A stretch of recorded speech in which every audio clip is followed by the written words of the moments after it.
வணக்கம். என்னுடைய பேர் மாதன். நான் கொணாக்கரை ஊரை சார்ந்தவர். எங்கள் ஊரில் இந்த கரடி கலாட்டம் ரொம்ப ஓவராக இருக்குது. இந்த கூட்டுறவு பண்டக சாலையில் உள்ள ரேஷன் கடையில் ஒரு 5-10 தடவை வந்து உடைச்சிருச்சு. கடைசியில் ஊருக்காரர் எல்லாம் சேர்ந்து ஒரு 20,000 ரூபாய் செலவு பண்ணி ஒரு இரும்பு கதவு ஒன்று போட்டிருக்கோம். இப்போ நேற்று நைட்டு வந்து அந்த ஜன்னலை உடைச்சிருக்கு. அந்த ஜன்னல் மட்டும் அல்ல, அதுக்கு பின்னால் இந்த கடை வீதிக்கு வந்து ரேஷன் நம்ம ஒரு டீ கடையில் அந்த சுவரையே உடைச்சி எடுத்திருக்கு. பக்கத்தில் ஒரு டீ கடையில் ஒரு கதவே உடைச்சிருக்கு. மறுபடியும் இங்கே ஃபேக்ட்ரி பக்கத்தில் போய் அங்கே ஒரு கடை வீட்டில் உள்ளே தூங்கிட்டு இருக்காங்க. அந்த வீட்டில் போய் அதை கதவை உடைச்சி உள்ளே போயிருக்காங்க. அங்கே உள்ளே இருக்கிறவங்க மரண பயத்தில் இருந்து கத்தி அது பின்னால் ஓடி இருக்காங்க.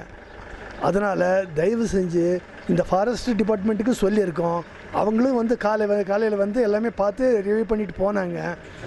கவர்மெண்ட்டில் இதை தக்க ஆக்ஷன் எடுக்கணும். இந்த கரடியை பிடிக்கிறதுக்கு ஒரு கூண்டு வைக்கணும், இல்லை அதை விரட்டுறதுக்கு ஏதாவது ஏற்பாடு பண்ணணும். இதை நீங்கள் தயவு செஞ்சு கொடுத்தா ரொம்ப நல்லா இருக்கும்.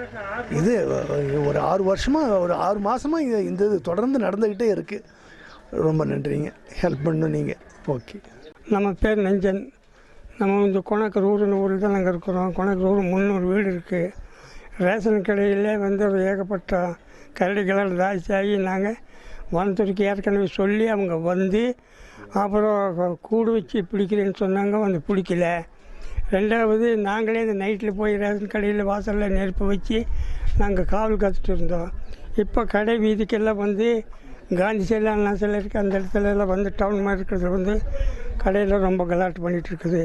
தயவு செஞ்சு நீங்கள் அதிகாரிகள் வந்து இது பிடிக்கிற மாதிரி ஏற்பாடு பண்ணணும்.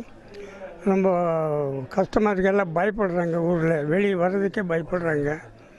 அதனால் நீங்கள் அதிகாரி வந்து என்னென்னு பார்க்கணும்.